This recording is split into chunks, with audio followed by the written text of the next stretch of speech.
बार की बात है। एक गांव में रामैया नाम का एक किसान रहता था। रामैया बहुत ईमानदार व्यक्ति है। उसके पास एक गन्ने का बगीचा था। वह गन्ने का बगीचा पहले से बहुत बड़ा हो गया था। रमैया बगीचे को देखकर बहुत खुश हुआ और उसने 2-3 दिन में फसल बेचने का फैसला किया। अगले दिन रामैया हमेशा की तरह खेत के लिए निकल गया। खेत में गए रामैया ने देखा कि कुछ गन्ने सिकुड़ गए थे। उसने सोचा, कल तो सब ठीक था, फिर क्या हुआ? वह ये सोचते हुए चला गया, ठीक है, कल देखेंगे। अगले दिन जब वह वापस आया तो उसने देखा कि कुछ और गन्ने सिकुड़ गए नहीं थे। तभी रामैया को एहसास हुआ कि कुछ होने वाला है। वह वहां किसी भी कीमत पर चोर को पकड़ने के लिए इंतजार कर रहा था। इसी बीच अचानक पूरा इलाका रोशनी से भर गया। तभी एक सफेद पंख वाला हाथी आकाश से नीचे उतरा, गन्ने का एक हिस्सा खाया और उड़ गया। उस विचित्र बात को देखकर रामैया आश्चर्यचकित हो गए कि एक सफेद हाथी आकर गन्ना खा रहा है। इसलिए वह अगले घात घात लगाकर इंतजार करने लगा ताकि पता चल सके कि इसके पीछे क्या रहस्य है। तभी वही प्रकाश पुनः प्रकट हुआ, वही हाथी। इससे पहले कि चांद फिर से उगता, गन्ना खाता और चला जाता, रामैया ने साहस जुटाया और हाथी के पास गया, लेकिन वह शीघ्र ही वापस लौट गया। रामैया को समझ में नहीं आया कि क्या करे। इसीलिए उन्होंने हाथी की पूंछ पकड़ ली और उसके पीछे भागे। आल्हा हाथी की पूंछ पकड़कर उड़ता रहा और एक जादुई दुनिया में प्रवेश कर गया। रामैया उस दुनिया को देखकर बहुत खुश हुआ।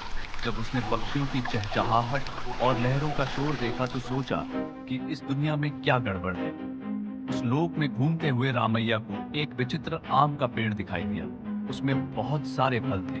रामैया तुरंत पेड़ के पास गए और देखा कि उस पर लगे फल साधारण फल नहीं थे, बल्कि सुनहरे आम थे।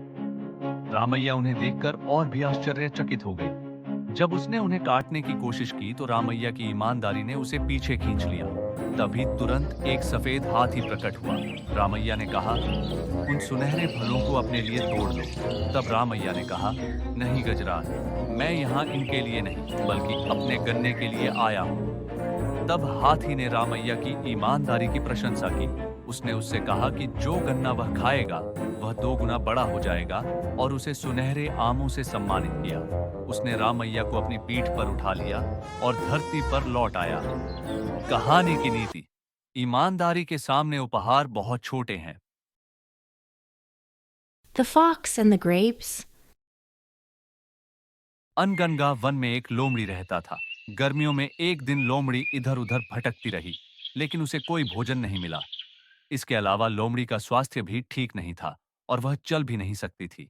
उसने चारों ओर देखा, यह सोचते हुए कि कुछ खाने को मिल जाए तो अच्छा रहेगा। वह बहुत उदास था और फिर उसने एक अंगूर का पेड़ देखा। अंगूरों को देखकर लोमड़ी के मुंह में पानी आ गया और वह अंगूर के पेड़ के पास गई, ये सोचकर कि उसे किसी तरह मीठे अंगूर खाकर अपना पेट भरना चाहिए। अंगूर बहुत ऊंचे थे। वह उड़कर ऊपर आया और उन्हें उठाने की कोशिश की, लेकिन वह अंगूर नहीं पकड़ सका। उसने बार बार कोशिश की।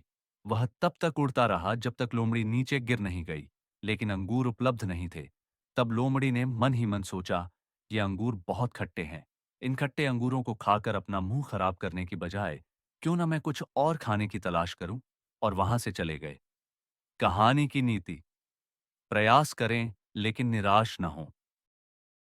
Cow and the tiger. एक बार की बात है, एक जंगल में एक बाघ रहता था। एक दिन बाघ भूखा था और जंगल में घूम रहा था। तभी उसने एक गाय को चरते हुए देखा। बाघ तुरंत गाय के पास गया और उसे खाने के लिए तैयार हो गया। तभी गाय ने बाघ को देखा, हे बाघ राजन, मैंने अभी अभी एक बछड़े को जन्म दिया है और मेरा बच्चा अभी भी दूध पी रहा है। मैं सुबह उसे ठीक से दूध पिलाए बिना ही चरने चली आई। वह दूध पीने के लिए मेरा इंतजार कर रहा है। मैं अपने बच्चे को दूध पिलाकर वापस जरूर आऊंगी।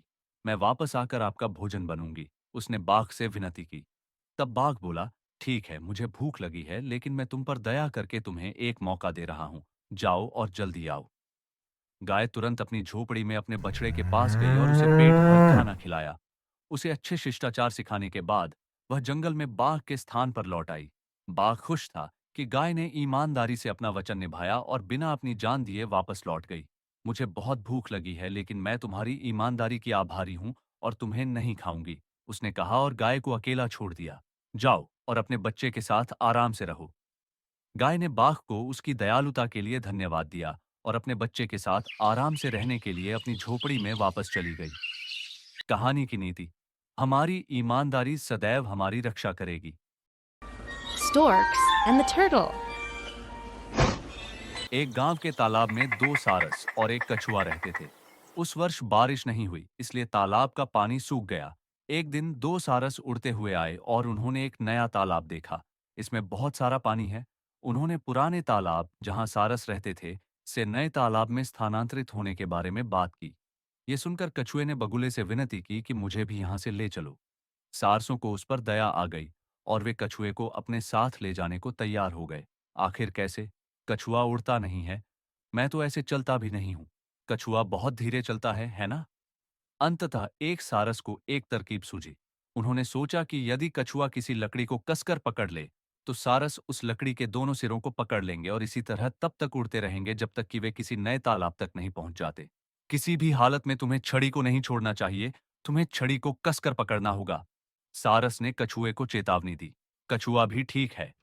अगले दिन दोनों सारस कछुए को अपने साथ लेकर उड़ने लगे। कछुए ने शुरू में छड़ी को कसकर पकड़ रखा था, लेकिन थोड़ी देर उड़ने के बाद नीचे जमीन पर कुछ बच्चे दिखाई दिए। बच्चे यह दृश्य देखकर आश्चर्यचकित होकर एक दूसरे को इसकी ओर इशारा करते हुए बातें करने लगे। कछुए ने यह देखा तो वह सारसों को बताने के लिए आगे पीछे घूमने लगा और तो और कछुआ नीचे गिर गया और उसकी जान चली गई। मृत कछुए को देखकर सारस बहुत दुखी हुए। कहानी की नीति: उत्साह हर चीज में काम नहीं आता। धैर्य बहुत जरूरी है।